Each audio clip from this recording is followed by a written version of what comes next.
Kami percaya Tuhan, hadirat-Mu lah Tuhan yang turun atas kami anak-anak-Mu Tuhan. Kami buka hati pikiran kami ya Allah Bapa untuk roh-Mu Tuhan Yesus Kristus. Terima kasih kami menyerahkan ibadah kami Tuhan Yesus hanya ke dalam tangan kudus-Mu Tuhan. Kami percaya Allah Bapa, Engkau yang menyertai kami. Terima kasih Tuhan. Inilah doa kami, ucapan syukur kami. Kami serahkan dalam nama-Mu Yesus Kristus. Haleluya. Amin. Mari saudara-saudara, kita mau bernyanyi dan bersukacita untuk Tuhan. Hari ini kita akan menyanyikan lagu yang bergembira untuk Tuhan.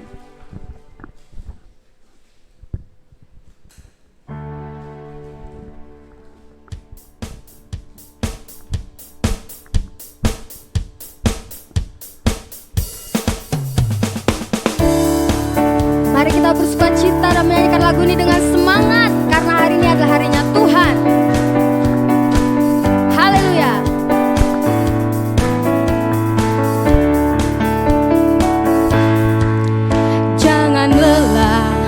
Bekerja di ladangnya Tuhan, Roh Kudus yang beri kekuatan, yang mengajar dan menopang.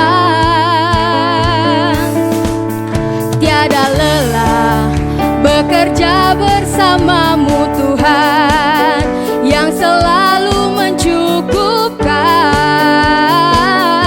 atas segalanya.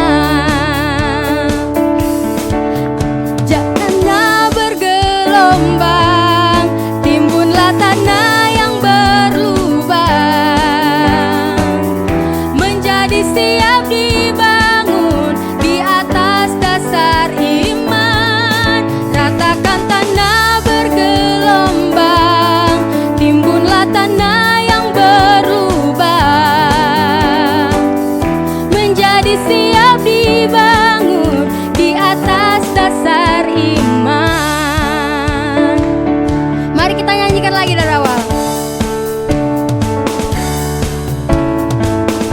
Jangan lelah bekerja di ladangnya Tuhan, Roh Kudus yang beri kekuatan, yang mengajar dan menopang. Tiada lelah bekerja bersamamu Tuhan, yang selalu mencukupkan akan segalanya. Ratakan tanah bergelombang, timbunlah tanah yang berlubang, menjadi siap dibangun di atas dasar iman.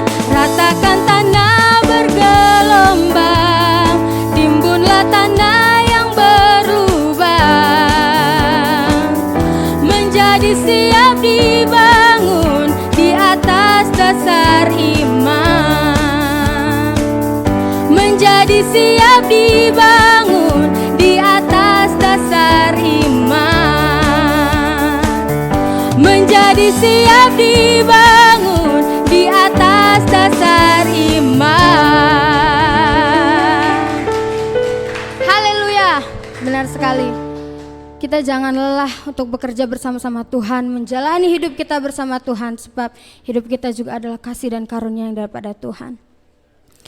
Ya, kita akan menyanyikan lagu pujian penyembahan kita pada hari ini. Dan untuk saudara-saudara silakan duduk kembali. Kita akan menyanyikan lagu ini untuk Tuhan. Kita mau memujinya, mau menyembahnya pada hari ini. Terima kasih Tuhan Yesus.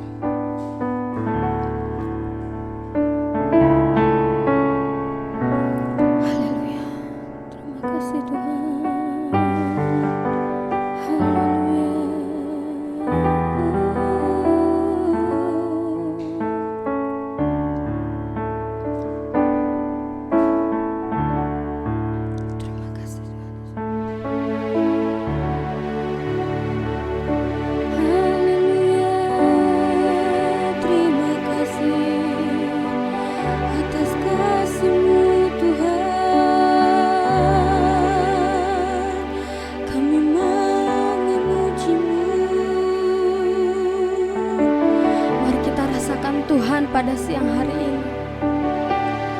Tua muda, kita mau memuji Tuhan, kita mau bekerja bagi Tuhan, kita mau buka hati untuk Tuhan. Terima kasih Tuhan, hidup kami adalah anugerah-Mu. Kami mau memuji-Mu Tuhan, kami mau berserah.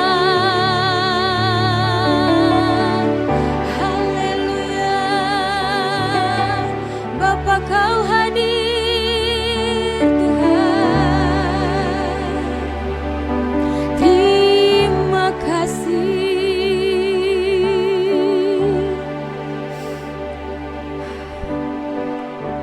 Terima kasih Tuhan.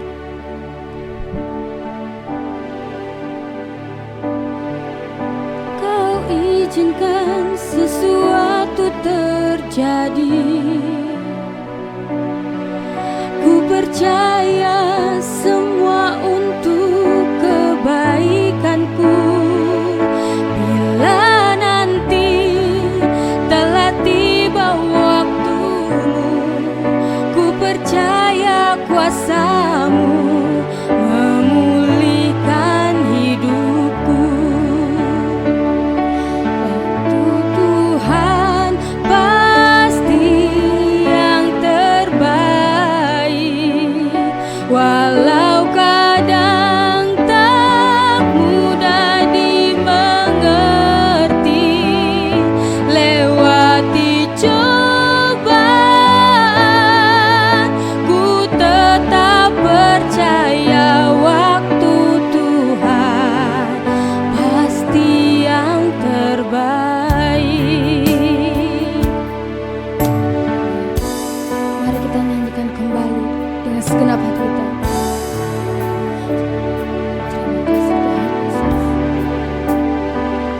Bila Kau izinkan sesuatu terjadi, ku percaya semua untuk kebaikan-Mu. Bila nanti telah tiba waktumu, ku percaya kuasa-Mu memulihkan hidupku. Waktu Tuhan pasti yang terbaik, walau kadang tak mudah dimengerti. Lewati cobaan, ku tetap percaya waktu Tuhan pasti yang terbaik. Waktu Tuhan pasti yang terbaik, walau kadang tak mudah dimengerti. Lewati cobaan, ku tetap percaya waktu Tuhan pasti yang terbaik. Terima kasih, kami mau menyembah-Mu, kami percaya waktu-Mu yang terbaik Tuhan. Haleluya, kami percaya penyertaan-Mu Tuhan. Kami percaya Kau hadir bagi kami. Ini hidup kami Tuhan, kami serahkan pada-Mu Tuhan. Kami mau memuji-Mu. Terima kasih ya Allah, Kau Bapa yang baik. Kami mau menyembah-Mu. Terima kasih, ini kami anak-Mu Tuhan. Kami percaya waktu-Mu yang terbaik Tuhan. Kami percaya kami melewatinya bersama-Mu Tuhan. Setiap hari kami Tuhan, Kami melewatinya bersamamu Tuhan Yesus.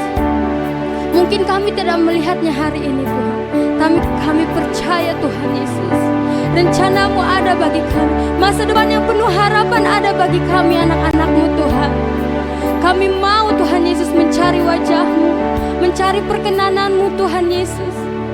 Kami anak-anakmu membuka hati pikiran kami Tuhan Yesus bagimu. Terima kasih Tuhan Yesus.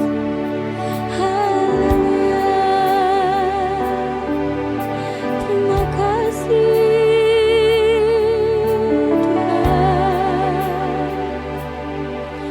Tuhan pasti yang terbaik, walau kadang tak mudah dimengerti. Lewati cobaan, ku tetap percaya waktu Tuhan pasti yang terbaik. Waktu Tuhan pasti yang terbaik, walau kadang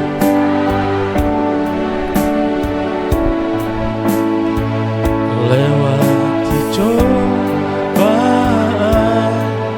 ku tetap percaya waktu Tuhan pasti yang terbaik. Waktu Tuhan pasti yang terbaik.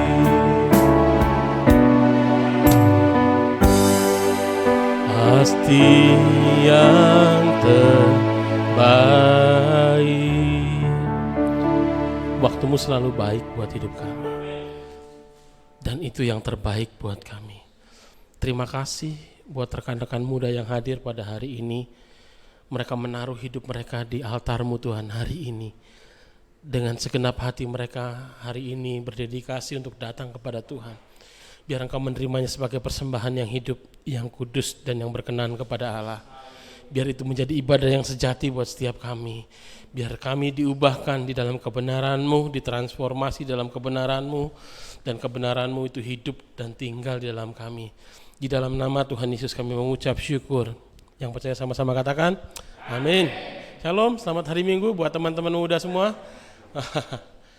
Ya, hari ini bersuka cita sekali bisa kali pertama mungkin di tahun ini bisa ketemu dengan anak-anak muda dengan panjangnya PPKM yang kita nggak tahu sampai kapan, mungkin Desember besok juga akan ada pembatasan lagi skala besar, tapi saya berdoa teman-teman bisa tetap terus terkoneksi dengan Tuhan, terhubung dengan tubuh Kristus, dengan teman-teman seiman, supaya kita bisa dibangun di atas firman. Dan anak-anak muda adalah orang-orang yang Tuhan siapkan sebetulnya untuk apa? Ya untuk memimpin gitu ya. Untuk memimpin gereja Tuhan, untuk memimpin kegerakan, untuk memimpin bangsa ini. Orang-orang muda mau Tuhan pakai hari-hari ini. Nubuatan tentang anak muda cukup banyak sekali ya, cukup luar biasa sekali. Hari ini bersyukur kalau teman-teman mau hadir, artinya teman-teman punya dedikasi. Artinya teman-teman punya respon terhadap Tuhan ketika Tuhan memanggil. Sebab inilah waktunya Tuhan memanggil generasi ini untuk apa? Untuk berjalan, menggantikan generasi Musa dengan generasi Yosua. Dan hari-hari ini juga diberitakan yang terakhir, nubuatan terakhir berbicara tentang Yeremia, nubuatan tentang Yeremia, artinya kegerakan anak-anak muda yang lebih muda dari Yosua. Yosua ketika memimpin bangsa Israel berusia sudah 80 tahun, tapi Yeremia jauh lebih muda. Nah, inilah generasi yang Tuhan persiapkan, yaitu teman-teman semua untuk memimpin kegerakan orang-orang percaya. Tapi kita nggak punya pengalaman, tapi kita nggak punya ilmunya. Bagaimana? Mari berjalan beriringan bersama generasi yang tua. Ya, saya masih muda, kita semua masih muda, karena menurut PBB yang dibilang tua itu 65 tahun ke atas gitu ya. Jadi masih 40 masih bilang muda lah. Cuma bedanya yang kalian masih di usia youth-nya, kita di bawah 30 tahun. Kita sudah 40 tahun jelang dewasa gitu ya. Kita baru menjelang dewasa. Jadi masih banyak belajar. Kalau teman-teman semua, adik-adik semua ngelihat kita masih jatuh bangun, ya Kenapa? Karena kita masih belajar, kita terus belajar untuk mencapai kedewasaan yang Tuhan mau untuk setiap kita berjalan. Baik, kita akan buka di 2 Titus pasal yang kedua, Titus 2 ayat 6. Kalau saudara nggak bawa Alkitab atau nggak ada Alkitab di gadgetnya, saya akan bacakan. Kalau sudah ketemu mungkin ada yang mau baca, boleh salah satu teman-teman semua. Titus 2 ayat yang ke-6.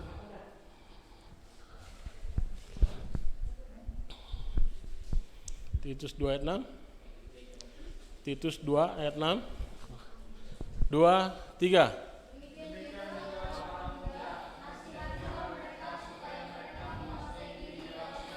Oh, amin. Ya. Jadi anak-anak muda, kita disuruh nasihatin anak muda. Yang ngomong masih muda gitu ya. Kita juga masih butuh nasihat. Tapi maksudnya bahwa kita juga dipunya kewajiban untuk membimbing yang lebih muda dari kita, untuk menasihati yang lebih muda, supaya teman-teman muda menguasai diri dalam segala hal. Ya. Siapa di sini yang punya masalah dengan penguasaan diri? Menguasai diri. Saya pikir semua kita bermasalah karena batasannya kita belum tahu ya. Penguasaan diri apa? Di mana batasannya? Yang sederhana saya akan masuk satu topik yang hari-hari ini lagi rame, overthinking. Berpikir berlebihan. Aduh, ini zaman susah ya. Orang tua saya nggak cukup mampu tentang hidup saya. Bagaimana nasib saya? Bagaimana ke depan hidup saya dengan peluang pekerjaan yang semakin dikit? Yang kuliah aja nggak dapat pekerjaan, apalagi kita yang nggak punya perbekalan cukup. Bagaimana dengan hidup ini? Nasihatnya apa? Mari kita baca firman Tuhan. Karena nasihatnya nggak bisa keluar dari mulut saya. Karena nasihat yang paling efektif yang bisa mengubah kita untuk tidak overthinking tentang kehidupan ini cuma Tuhan. Nasihat firman Tuhan adalah jangan khawatir tentang hidupmu. Jangan khawatir tentang hari esok.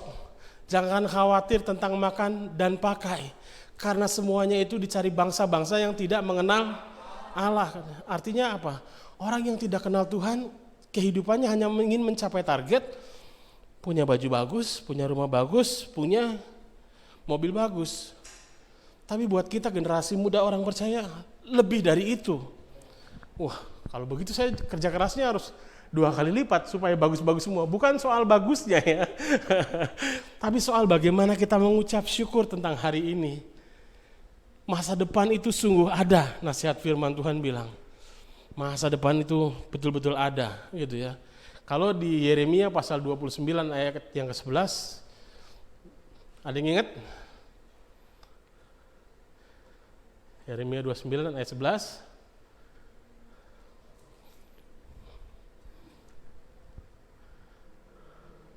Boleh dibaca. Kalau cuma ingat-ingat doang susah. Carlos sudah ketemu, boleh baca Carlos? Yeremia 29 ayat 11.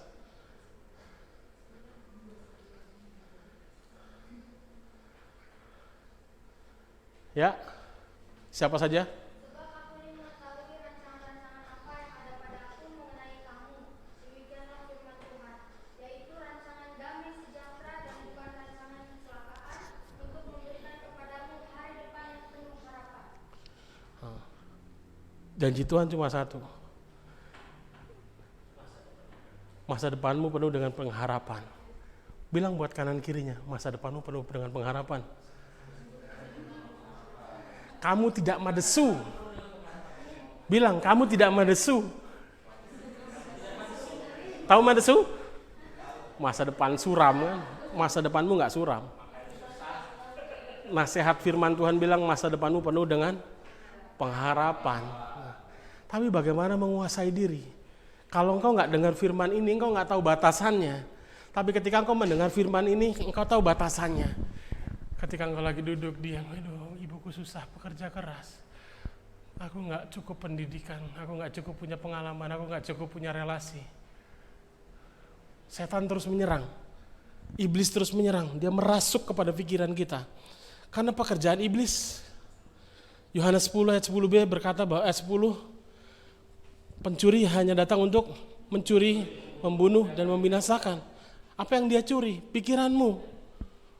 Itu sebabnya pikiranmu harus melekat kepada firman. Meskipun nanti sampai di rumah punya ayat hafalannya seumur hidup hanya ayat itu akan menjaga pikiranmu tetap tertuju kepada Tuhan. Masa depanku penuh dengan harapan.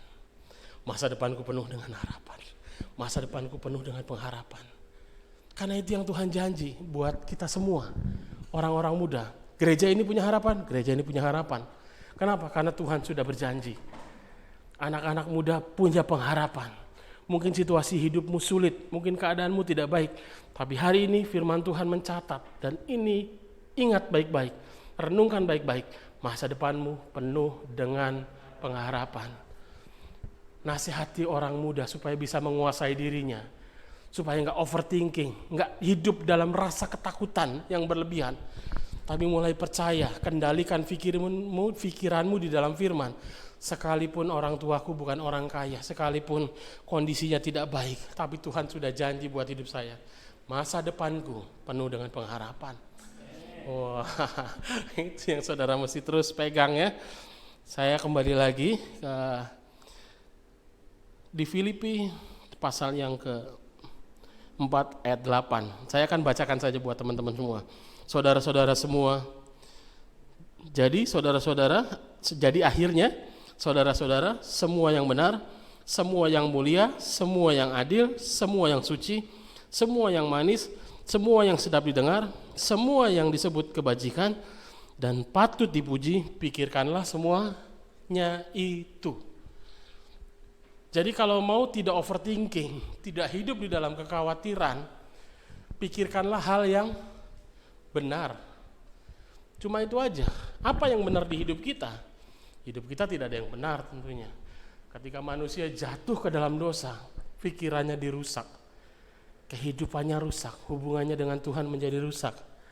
Yang benar cuma Tuhan. Lalu bagaimana caranya supaya kita bisa benar? Kembali kepada Tuhan, supaya Tuhan yang memperbaiki jalan berpikir kita. Ketika manusia mulai jatuh di dalam dosa, apa yang terjadi? Iri mulai muncul, dengki mulai muncul. Sehingga apa yang terjadi di kitab Kejadian, udah pernah baca kitab Kejadian belum?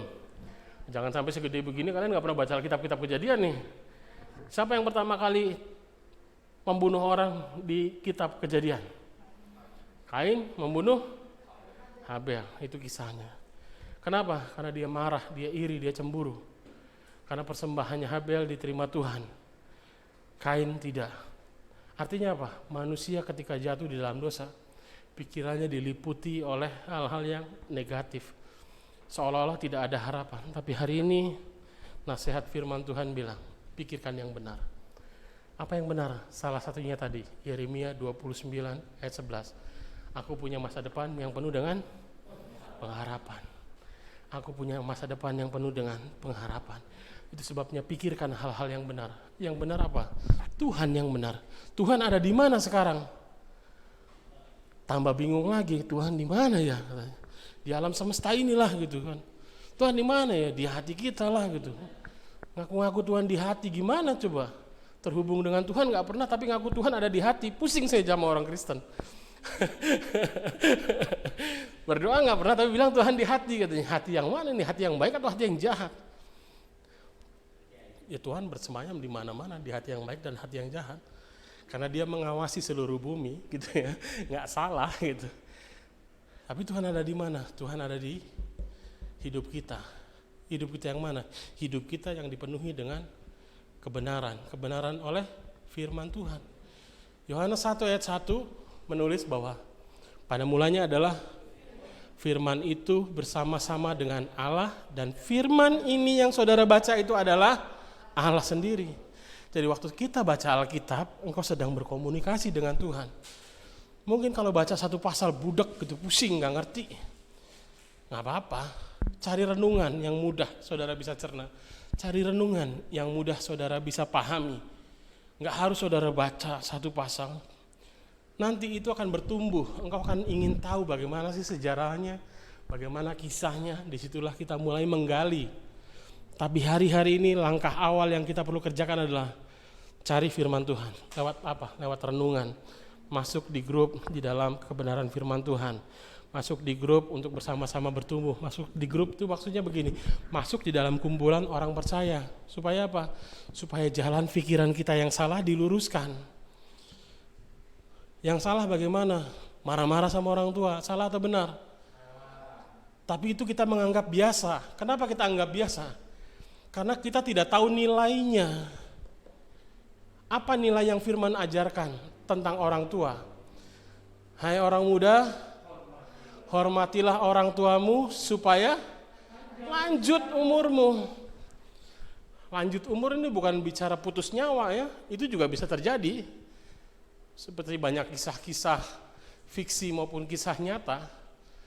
Tapi hormati orang tua supaya panjang umur, maksudnya adalah menaruh respect, menaruh hormat kepada orang tua. Supaya lanjut umurmu. Lanjut hidup ini langgeng di dalam berkat Tuhan.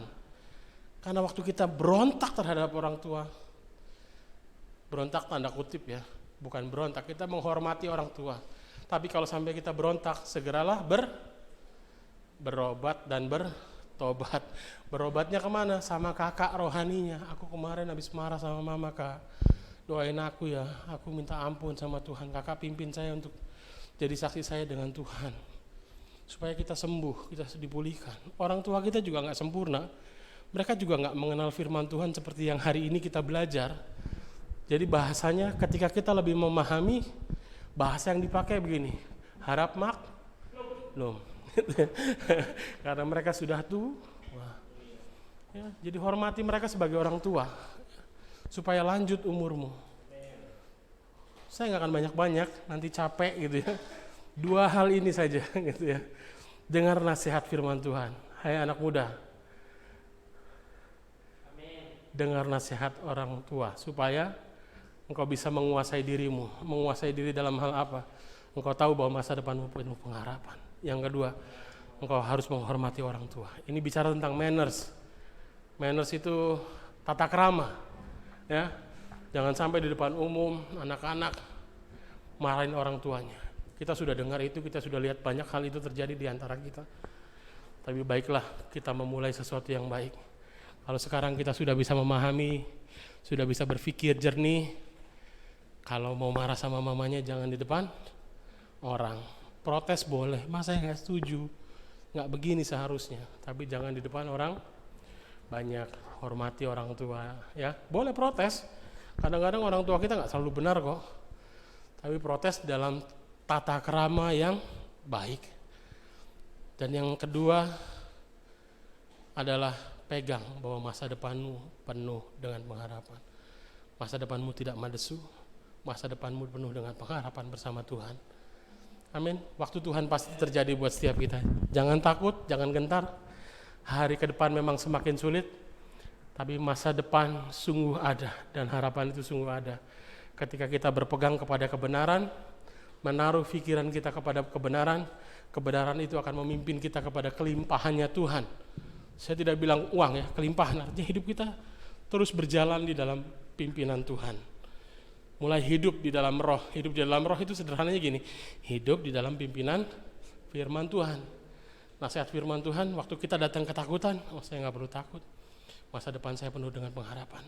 Mungkin hari ini rumah saya, orang tua saya masih ngontrak, tapi saya percaya masa depan saya akan berubah. Saya tidak akan sama seperti orang tua saya. Saya akan mendapati bahwa kasih Tuhan menyertai saya. Hari ini saya melandasi pikiran saya, asal ada makan dan pakai, cukup. Gak usah berpikir pengen punya motor bagus. Kalau hari ini bisa punya motor yang difasilitasi orang tua, katakan terima kasih gitu ya. Kalau belum, jangan memaksa. Hidup mengucap syukur dalam segala keadaan, dalam segala sesuatu, dalam segala hal. Karena itu yang dikehendaki Allah di dalam Kristus. Jadi waktu kita bisa mengucap syukur, Tuhan terima kasih saya punya kaos hari ini. Meskipun dikasih ini keren sekali buat saya. Terima kasih Tuhan. Tuhan terima kasih saya bisa sekolah hari ini. Terima kasih orang-orang mendukung kehidupan saya. Jadi teruslah hidup di dalam rasa syukur. Karena itu yang dikehendaki. Waktu kita menaikkan syukur artinya kita sedang menaikkan iman percaya kita kepada Tuhan. Tuhan aku percaya. Kalau di TikTok itu ada quotes ya, yang anak kecil lagi ngomong, Lord, it's alright, I'm okay. It's okay Lord, everything will be alright, it will be okay. Segala sesuatunya akan baik-baik saja. Dalam koridor yang mana? Dalam koridor nasihat firman Tuhan. Tuhan memberkati kita siang hari ini.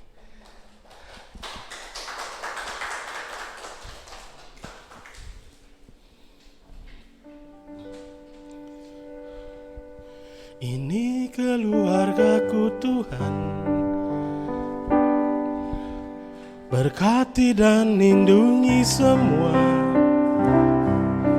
jagaiku dan seisi rumahku, sampai akhir hidupku Tuhan. Ku mau setia melayanimu, ku bahagia jadi keluarga Allah. Ku bahagia jadi keluarga Allah. Berkati jemaatmu Tuhan yang ada di rumah, berkati anak-anak muda yang ada di rumah, dimanapun mereka ada hari ini. Pimpin mereka di dalam nasihat firman-Mu setiap hari. Biar orang tua mulai mengambil peran untuk mendidik anak-anaknya dalam takut akan Tuhan. Kami berdoa buat setiap kami yang hadir di tempat ini Tuhan. Berkat-Mu atas kami, bangsa kami, kota kami menyerahkan ke dalam tangan-Mu Tuhan. Dalam pimpinan Tuhan, berkati tempat ini. Kami menguduskannya dan memberkatinya Tuhan. Biar menjadi kepujian buat Tuhan. Bukakan pintu Tuhan, bukakan pintu yang lebih lagi atas setiap kami, sehingga kami bisa melihat, sehingga terang Tuhan itu semakin nyata atas kami, dan terang Tuhan itu terpancar atas bangsa-bangsa. Terima kasih Bapa, kami mengucap syukur. Kami menerima berkat-Mu siang hari ini. Tuhan memberkati Engkau dan melindungi Engkau. Tuhan menyinari Engkau dengan wajah-Nya dan memberikan Engkau damai sejahtera. Tuhan menghadapkan wajah-Nya kepadamu dan memberikan Engkau kasih karunia. Mulai saat ini sampai Maranatha, Tuhan menjemput kita di awan-awan yang permai. Kita semua yang percaya sama-sama katakan, amin. Selamat siang, selamat berhari Minggu, Tuhan Yesus memberkati.